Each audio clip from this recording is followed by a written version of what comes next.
Hello students, in this video I shall be taking up a question in which you will be redeeming the debentures in by lots. ठीक है, मतलब total debentures issue हो जाएंगे और फिर उसको थोड़े थोड़े करके आप करोगे redeem. Plus you will be learning as to how to write off the discount portion. Okay, let's start the question. A Limited issues 10,000 14% debentures of 100 each. 10,000 debentures issue किए हैं 14% पे और उनके जो इशू किया है वो 98 पर किया है. ठीक है, मतलब डिस्काउंट पर. ओके, ₹2 डिस्काउंट पर. On January 1, 2016. Minded students, the dates are really very very important in these questions. So 1st January 2016 को हमने किया debentures issue. Under the terms of the issue, point number A, debenture interest is annually payable. Even if this line is not given and you are closing the annual year, you have to pay the debenture interest. अगर आपको बोला है चाहे नहीं बोला है, P&L में से debenture interest पे होंगे ही होंगे and the entry will be debenture interest to bank, first entry, and then P&L to debenture interest. I repeat it, first entry will be payment of debenture interest and that will be debenture interest to bank, and then second entry will be transferring of this debenture interest into P&L and the entry will be P&L to debenture interest. Okay. Second, 1/5 of the debentures are annually redeemable. Annually redeemable by drawing. So यहां से आपको पता लगा 1/5 debenture हर बार redeem हो रहे हैं. In my previous video I have told you हमारा जो सेकंड मेथड था, फर्स्ट मेथड था सारे के सारे डिवेंचर्स एक बार रिडीम कर दो लमसम. दूसरा मेथड था बाय ड्रॉ ऑफ लॉट्स, मतलब बीच बीच में से हमने क्या करना है, 1,10,000 को 5 बार रिडीम करना है. You can well understand her साल कितने डिवेंचर रिडीम होंगे. 2,000. Yes, 10,000 divided by 5, that is 2,000 debentures will be redeemed annually. The first redemption occurring on 31st December 2017. 1 जनवरी 2016 को इशू किए हैं. 31 दिसंबर 2016 को हमारे पास उतने ही रहे. ठीक है, उसके बाद 31 दिसंबर 2017 को जाकर मतलब 2017 फुल ईयर हमारे पास वो डिबेंचर्स पड़े थे. एंड वाली डेट पे 31 दिसंबर 2017 एंड वाली डेट पे जाके हमने उनको रिडीम किया. Let's see further. Further is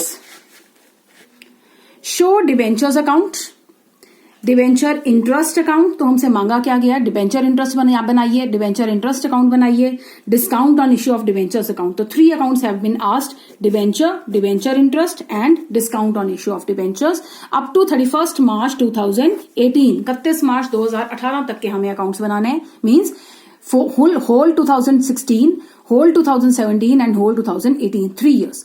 Assuming that the company accounting date ends on 31st December and all the terms of debenture issue are complied with. Let's see the first account, debenture account. Debenture account में सबसे पहले 1 जनवरी 2017 को आपने क्या किया, debentures को issue कर दिया. So entry becomes bank account debited, discount on issue of debentures account debited to debenture. I repeat it, the entry becomes bank account debited, discount on issue of debentures account debited to debentures account. 10,000 into 98 हमारे पास पैसा आ गया 9,80,000. फिर discount 10,000 into 2 that is 20,000. फिर जब ये साल खत्म हुआ 31 दिसंबर 2016 हमने कर दिया बैलेंस कैरिड डाउन 10 लाख. फिर जब ये साल खत्म हुआ तो नेक्स्ट ईयर स्टार्ट हुआ 1 जनवरी को. What we have done, brought down कर दिया इसी पैसे को 10 लाख. और इस साल के एंड में हमने पढ़ा था क्वेश्चन में 31 दिसंबर 2017 को पहली रिडेम्पशन होगी, मींस 2,000 डिबेंचर्स की. सो 31 दिसंबर 2017 को हमने कर दिया टू बैंक और फिर हमने कर दिया to balance carried down 8 lakh. फिर जब हम तीसरे साल में पहुंचे, तीसरे साल की opening figure we have 8 lakh. Out of this 8 lakh in that year end last में जाकर 31 दिसंबर को what we have done is we have made them payment and the payment is 2 lakh. So 31 दिसंबर 2018 को हमारे पास जो फिगर आई वो है 6 lakh. Alright, next after that let's see debenture interest account. Debenture interest account में हम क्या करेंगे, हर साल का इंटरेस्ट पे करना है. Now just try to think about it. हमने 1 जनवरी 2016 को डिबेंचर्स इशू किए थे. 31 दिसंबर 2016 तक एक साल के लिए हमने वो डिबेंचर इशू हुए रहे हमारे, उनको कुछ नहीं किया हमने, तो पूरे का पूरा साल का उनको इंटरेस्ट देना पड़ेगा. So debenture interest to bank 14% rate था, पूरे साल का 10 लाख के ऊपर we have paid it. and we have transferred it to profit and loss. This is on which date? 31st December 2016. Let's go to 2017. Many a time students say कि ma'am 2017 का हमने interest क्यों देना है, 31 दिसंबर को तो वो रिडीम कर दिए. Mind it, you have yourself answered the question in your question itself. You have said 31 दिसंबर को हमने उन्हें रिडीम किया. तो अगर 31 दिसंबर को रिडीम किया मतलब वो पूरा एक साल रहे हमारे पास. ठीक है, तो पूरा एक साल अगर वो रहे तो उनका इंटरेस्ट बनता है. जिस दिन तक वो हमारे पास रहेंगे उनका इंटरेस्ट बनेगा. ठीक है, तो पूरे साल का 10 लाख का हम 14% उनको पे करेंगे. So debenture interest to bank and transfer it to P&L account. However, when we'll go to 31 दिसंबर 2018, अब 2018 में हमारे पास कितने के डिवेंचर रह गए थे, क्योंकि 31 दिसंबर 2017 को हमने 2 लाख के डिवेंचर रिडीम कर दिए. तो पूरा साल हमारे पास कितने के डिवेंचर रहे? हमारे पास पूरा साल डिवेंचर्स रहे 8 लाख के. तो पहले आप उनको इंटरेस्ट पे करोगे और फिर उसमें से 2 लाख डिवेंचर्स रिडीम करोगे. So many a time students का क्वेश्चन होता है कि मैम पहले 31 दिसंबर को रिडीम करें या पहले 31 दिसंबर को उनको इंटरेस्ट पे करें. So the answer to this question is first you have to pay them their rights. जो उनका राइट रहता है 31 दिसंबर, क्योंकि पूरा साल वो डिवेंचर्स आपके पास रहे हैं, तो 8 लाख के डिवेंचर्स के ऊपर पूरा आप उनको इंटरेस्ट पे करोगे. तो 8 lakh into 14% and then we have transferred it to P&L account. I hope these two accounts are clear. Debenture interest account and debentures account. Next comes is the turn of discount on issue of debenture.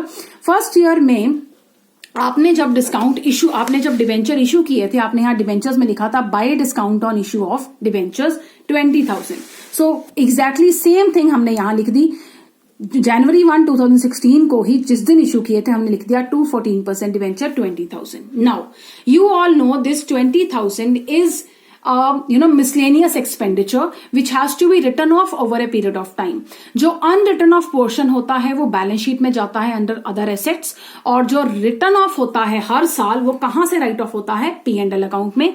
तो जो entries आपकी every year आएंगी इस account में, they will be by P&L balance carry down, by P&L balance carry down. मतलब इसमें से जितना राइट ऑफ हो गया वो P&L में जाएगा, बाकी बैलेंस कैरी डाउन होएगा. Means this amount 15,000 will go to the balance sheet and this 5,000 will go to the P&L account. But how about we shall be writing off this account now? ये 20,000 में से कितना किस साल में right of करना है? क्या ऐसा करना है कि 20,000 डिस्काउंट था, 5 साल के लिए इशू हुए तो 20,000 divide by 5? No, you have not to write off the discount on the basis of the number of years of redemption. No, you have to write off the debentures discount on the basis of outstanding amount in the debentures at the beginning of the year. I repeated, you have to write off this 20,000 in the ratio of amount outstanding in the debentures in the beginning of the year. So here is the table for this. Let's see. 1 जनवरी 2016 को हमने debentures issue किए, तो amount of discount जिस दिन हमने issue किया हम वहीं से स्टार्ट करेंगे. तो 10 लाख के डिबेंचर्स थे. एक साल बाद 1 जनवरी 2017 को भी वो कितने थे? 1 लाख ही थे. बट उससे एक साल के बाद हमने 2 लाख के डिबेंचर्स रिडीम कर दिए. ठीक है, क्योंकि 31 दिसंबर 2017 को रिडीम कर दिए थे. तो 1 जनवरी 2018 को हमारे पास 8 लाख के आ गए. 1 जनवरी 2019 को 6 लाख के आ गए. 1/1/2020 को 4 लाख के आ गए, और 1/1/2020 को 2 लाख, और 1/1/2021 को तो रहेंगे ही नहीं. ठीक है, क्योंकि यहां तक खत्म हो गए हमने, क्योंकि 31 दिसंबर 2020 को हमने ये 2 लाख रिडीम कर दिए होंगे. ठीक है, so this is our first step. What you will do? Amount of debentures outstanding at the beginning of every year. Okay, जिस दिन डिबेंचर्स इशू किए थे उस दिन से लेकर एक साल के बाद हम चलते रहेंगे. रेशो, इन सब की ratio 5:5:4:3:2:1 which makes a total of 20. Total debenture discount हमारा कितना था? 20,000 का. इस 20,000 को इस रेशो में एवरी ईयर आप राइट ऑफ करोगे. सो 20,000 into 5/20, 20,000 into 5/20, 20,000 into 4/20 and so on. So we have come with the solution 5,000, 5,000, 4, 3, 2 and 1,000. So this is how we shall be making the entry now. This is the entry. Okay. This is the entry. Discount on issue of debenture. So discount on issue of debenture हमने अभी लिखा था. पहले साल में भी 5,000 right of होगा, दूसरे साल में भी 5,000 राइट ऑफ होगा. तो by debentures discount to 14% debenture 20,000, 20,000 में से 5,000 राइट ऑफ हो गया और बाकी balance carry down. Next year में बैलेंस ब्रॉट डाउन हो गया 15,000, 15 में से 5 राइट ऑफ हो गया, बचा कितना 10,000 बैलेंस कैरी डाउन।